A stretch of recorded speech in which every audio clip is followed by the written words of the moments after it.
Thanks for being here, everybody. Montana beats Eastern Washington to stay unbeaten on the season. We've got Drew Deck with us today, receiver, and defensive lineman Kellen Dietrich. We'll start with Coach Houck's thoughts after a big win for the Grizzlies to stay unbeaten. Thanks, Eric. First, good job by Coach Best. Had his team ready to go. They consider this their rivalry game, and they played like it. They should be proud of their effort today, coming in here and fighting like that. It was a great game. Obviously, it was kind of an odd game in terms of how it played out. We need to be better on both sides of the ball in third down. I think that was probably the main reason why we couldn't get away from them in the second half. And then, we had a hard time covering them. It was just interesting. They had less than 1 yard per carry. They abandoned the run game, which is unusual for them, but that's something we just don't see them do against other people, but they've done that against us. 3 of the last 4 times that we've played them, they've just given up on it, and we've had to adjust. And obviously, Kellen had 3 sacks today, and I think we got to him 8 times and hit him 100. That kid did a good job fighting, and I wasn't sure he was going to stay upright, but he did. And I don't know, he was just in talking to you. He's impressive in terms of toughness. So good by us. We're excited to be 10-0. We're not going to act like we aren't. And I'm proud of our team. Questions?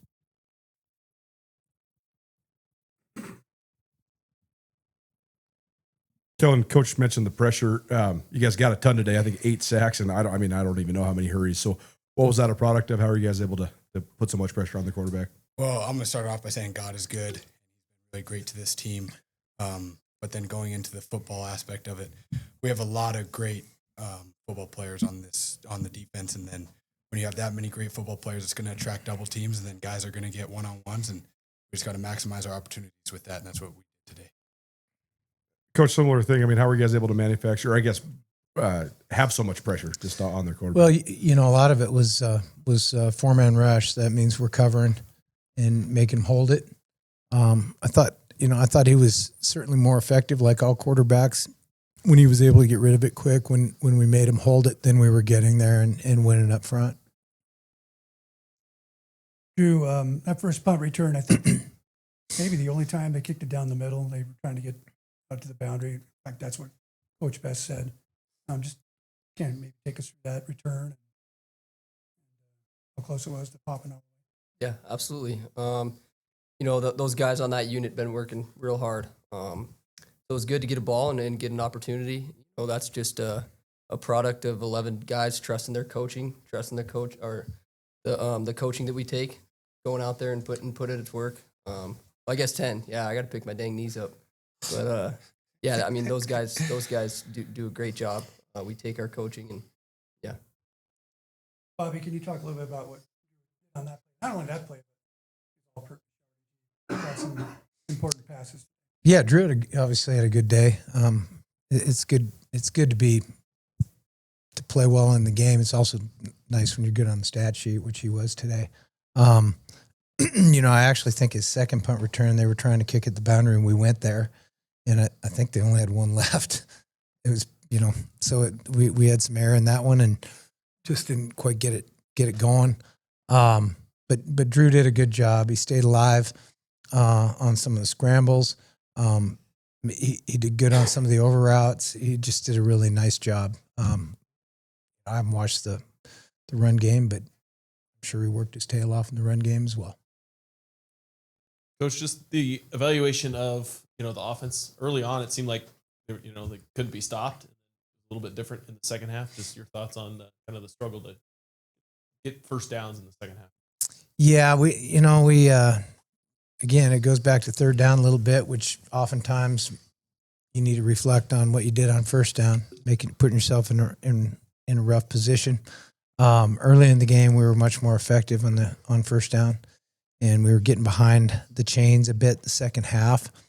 They were bringing their safety and sometimes their corner, and we were running into it, and we just didn't get them creased. Now, sometimes those those plays are big gainers if you can get a crease and get them going, so they don't have a second layer to their defense. We had one counter that almost came out into that, which was a great call, but we ended up in 2nd and 1 rather than 65 yards later in the end zone. So got to be better on first down, got to be more effective on third down.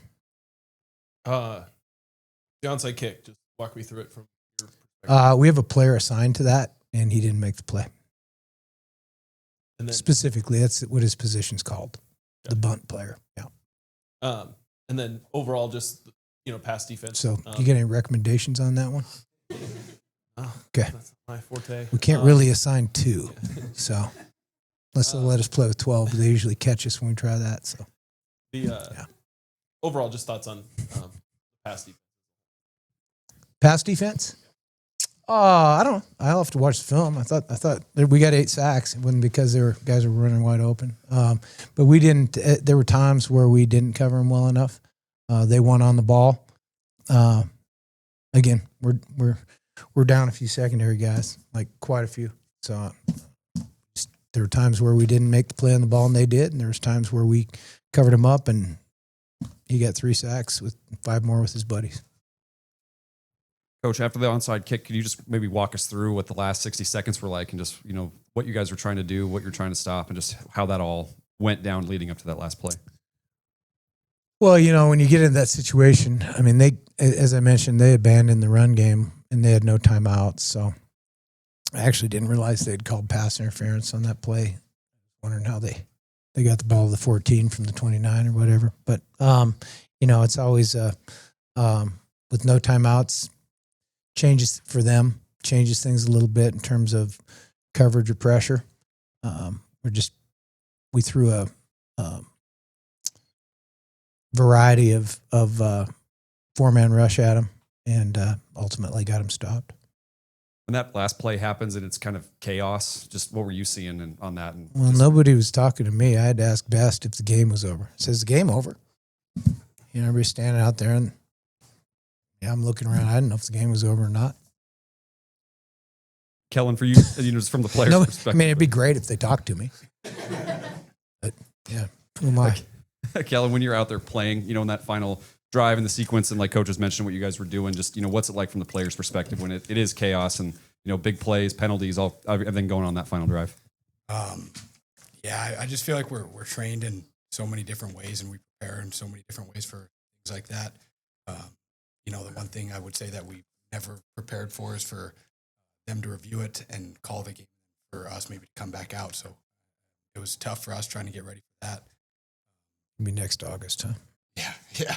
But it's fun and I love playing with my guys and it's just great to get the One more. Bobby, you mentioned the third downs, but you guys had a 4th down near the red zone or end zone where you went up 22-0 and I got little underhand pass almost to Stevie. Oh, yeah, just a little I shovel don't think pass. we've seen you guys run that playbook. Could you just talk about going for 4th down there and then going for 2 after that? Yeah, it was 4th and 2. This kind of was the play on the call sheet in that situation. Really didn't matter where we were on the field. That was where we were going to go. We've run a couple versions of that. Maybe how many times we run this year? 3? 2 or 3? 2 or 3. But yeah, that was a good conversion certainly. And then Kelly running it in was put us up. And then tried to steal one and make them chase that point, which they ended up having to a little bit. It's probably why they took the field goal there in the third quarter. In the third, start of the fourth, they took the field goal. Maybe 8 minutes left. I don't remember exactly. Kellen,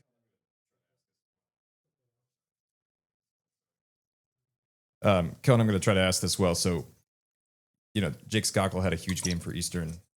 He hasn't played a lot this year, but Eastern is also not throwing the ball a lot. He's just a very different quarterback. So when you prepare for a team like this, how much was him just playing incredibly well, and how much of this is just you just didn't have a lot of film of him playing? If that makes sense. Yeah, you're always going to prepare to get the team's best.